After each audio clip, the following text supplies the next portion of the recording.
I want to tell you something that took me years of sitting in neurology clinics to fully understand. Most strokes do not arrive without warning. They arrive after warnings that got dismissed. A headache that felt a little different. A moment of unusual fatigue. A word that wouldn't come. Small things, easy to explain away. And then, days later, everything changed. In my clinic, I have sat across from patients who had every signal their brain could send and still ended up in the stroke unit. Not because they were careless, because nobody had ever told them what those signals actually meant. That is what this video is for. Over the next 20 minutes, I am going to walk you through 10 specific warning signs, the ones that appear in the days and weeks before a stroke. For each one, I will explain exactly what is happening inside the brain when it occurs. And I will tell you what to do the moment you notice it. I am also going to tell you about one specific morning habit that keeps showing up in the histories of stroke patients. Something so ordinary that most people would never connect it to vascular risk. I want you to stay with me until the end, because when I describe it, you are going to want to know whether you are doing it yourself. We start with the quietest warnings, the ones that are easiest to miss. And we move toward the ones that demand immediate action. Pay attention to all of them. These first 4 signs sit in a category I think of as whispers. They can appear days or even weeks before a stroke. They are subtle enough that most people chalk them up to stress, a poor night's sleep, or just getting older. That dismissal is exactly what makes them dangerous.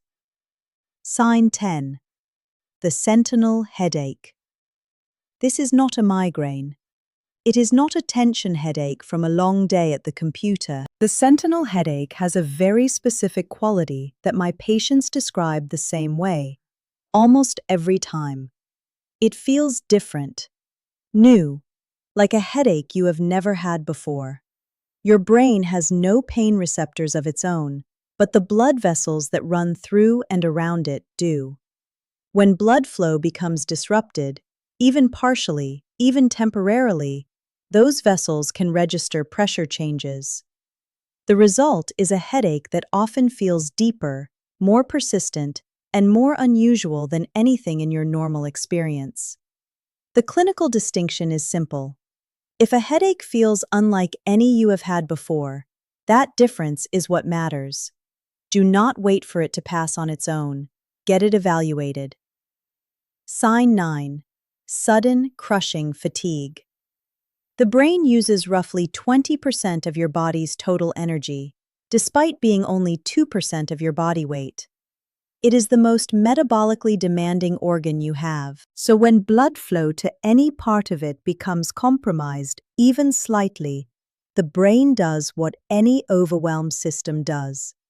It shifts into conservation mode.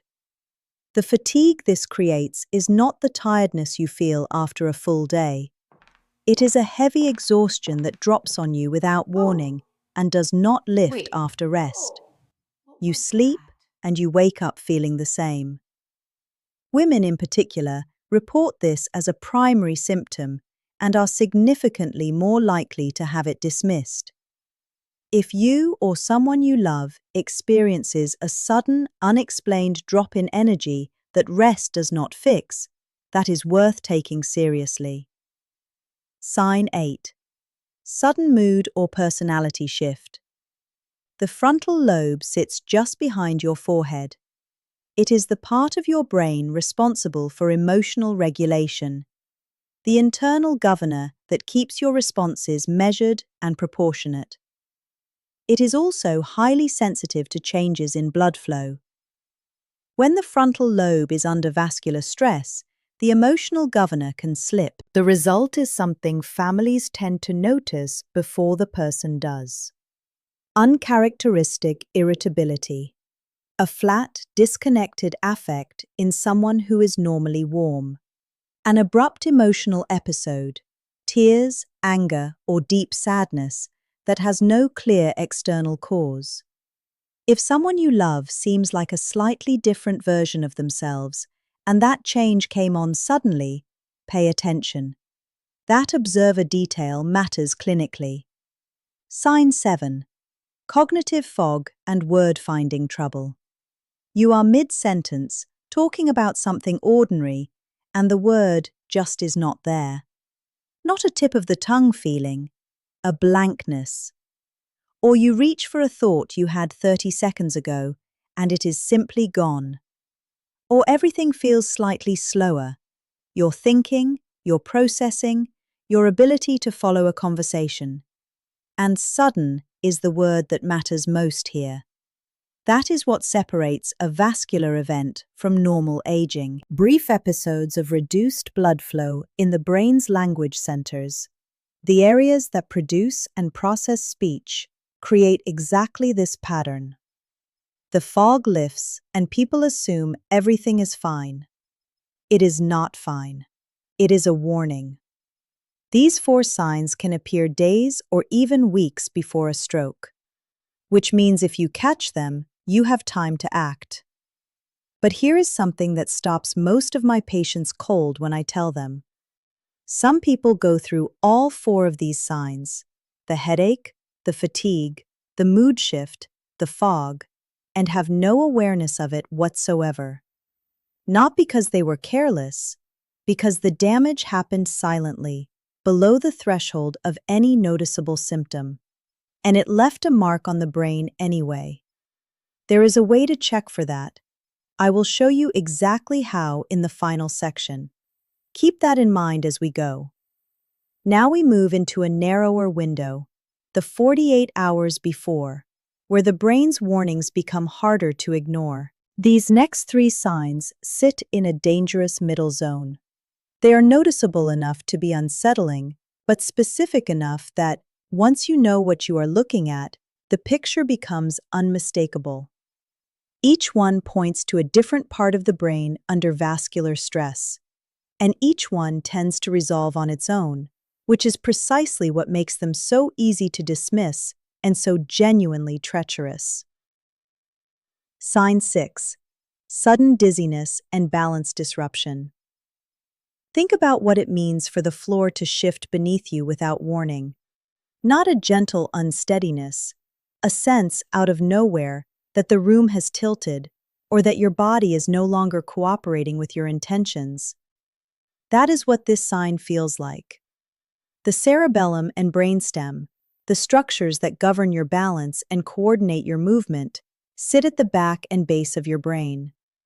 They are fed by what neurologists call the posterior circulation, one of the most stroke-vulnerable pathways in the entire brain. When blood flow through that pathway becomes disrupted, your sense of balance is one of the first things to go.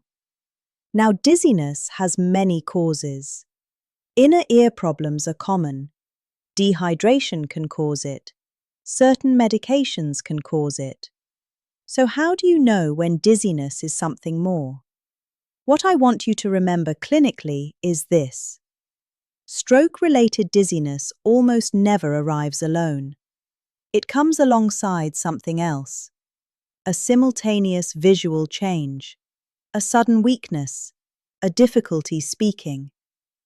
If your dizziness arrives with any other neurological symptom at the same moment, that combination is a red flag.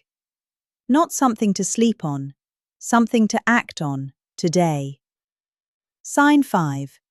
Visual disturbances. The occipital lobe, tucked at the very back of your brain, processes everything you see. The optic pathways that feed it are exquisitely sensitive to vascular changes. When blood flow to those pathways is even briefly interrupted, vision becomes unreliable in ways that are hard to ignore and easy to misattribute. Blurred vision, double vision, a brief curtain dropping over one eye. These are all forms of the same underlying event. the visual system losing its blood supply temporarily.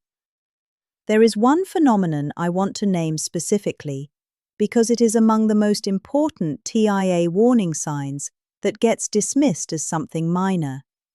It is called amaurosis fugax, a Latin phrase that means fleeting blindness. It is a temporary, painless loss of vision in one eye, lasting anywhere from seconds to a few minutes, and then resolving completely. Patients describe it exactly as it sounds, like a shade being pulled down over one eye and then slowly raised again. People write it off as eye strain. They blame the lighting, or too much screen time, or not enough sleep. But amaurosis fugax is a classic signal that the artery supplying the eye, which branches from the same vessel that feeds a large portion of the brain, is under threat. If it has happened to you, even once, even briefly, that warrants an urgent conversation with a physician. Sign 4.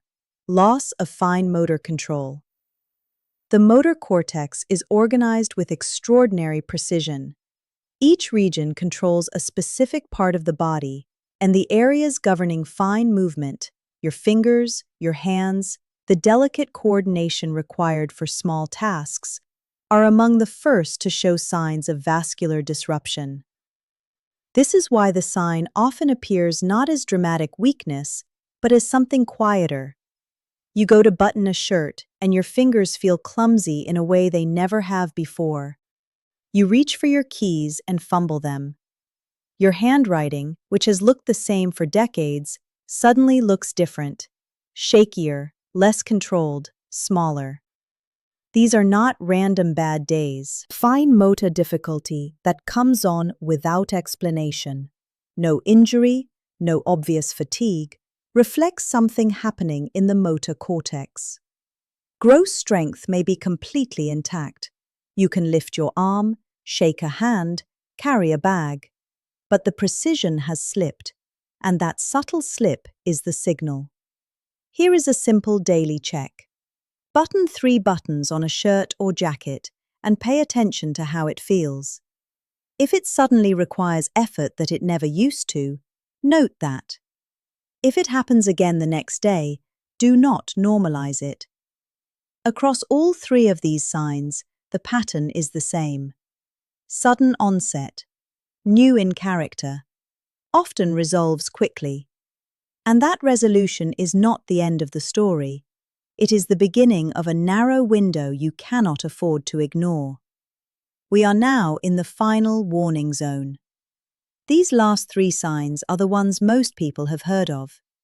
They are the ones on the posters in waiting rooms and the pamphlets at the pharmacy counter. And yet, even with all that awareness, something critical still gets missed about each one. So I want to go deeper than the checklist. Sign 3. Sudden numbness or weakness on one side. Your brain is wired in a way that surprises most people the first time they hear it.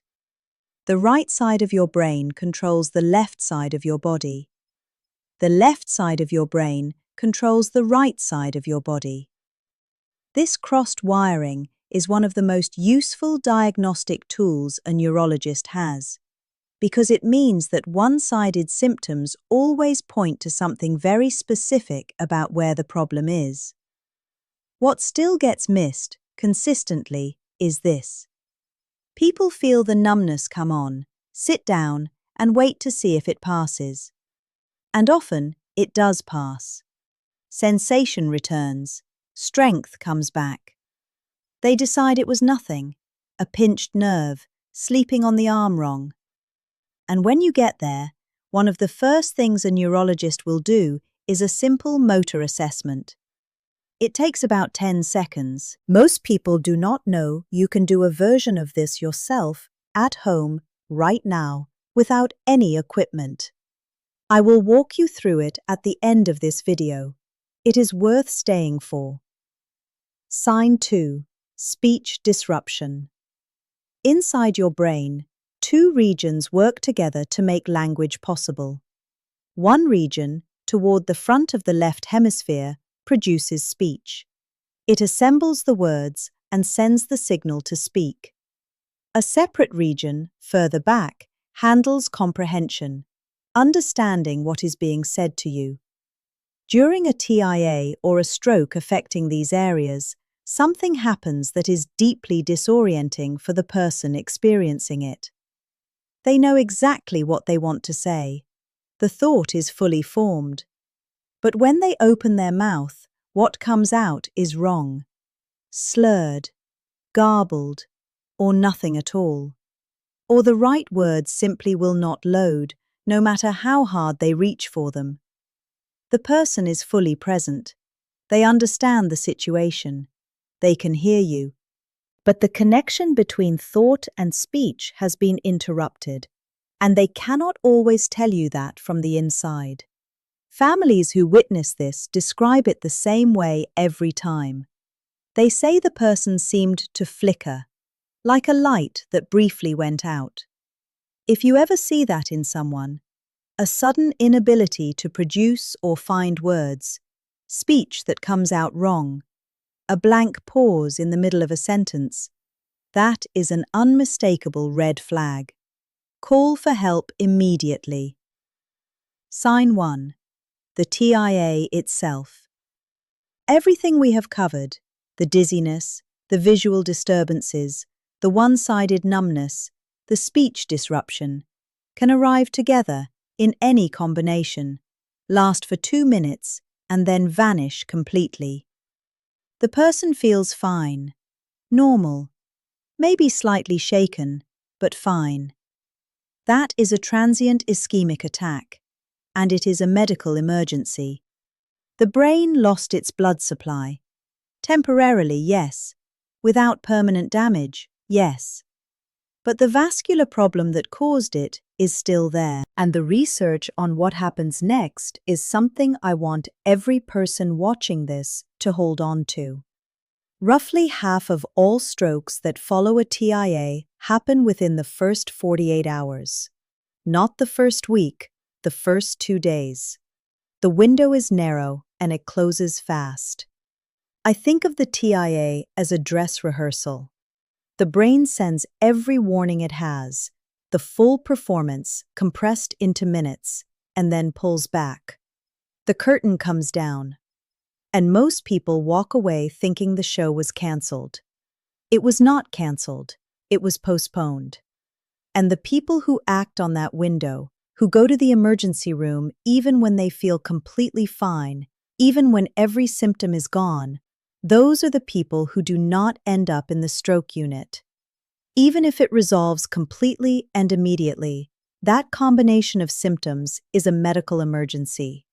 You go that day, not tomorrow. Use Be Fast. Balance, eyes, face, arms, speech, time. And time means right now.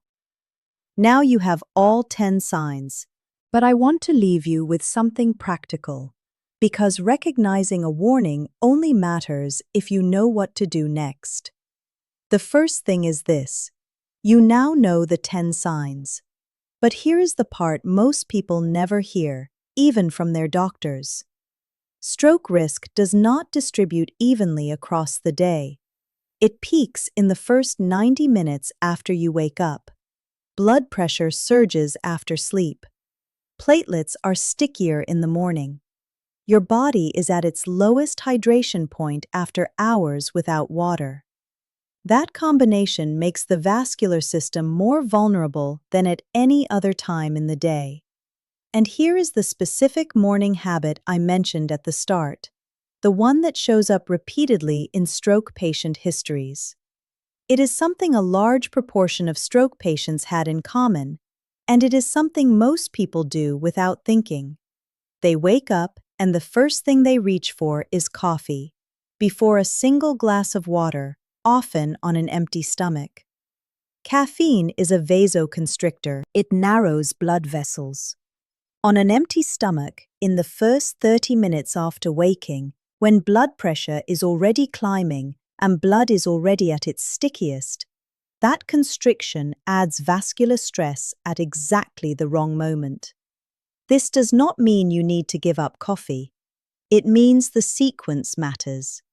Water first, food first, then coffee. That single shift in timing changes the physiological picture considerably.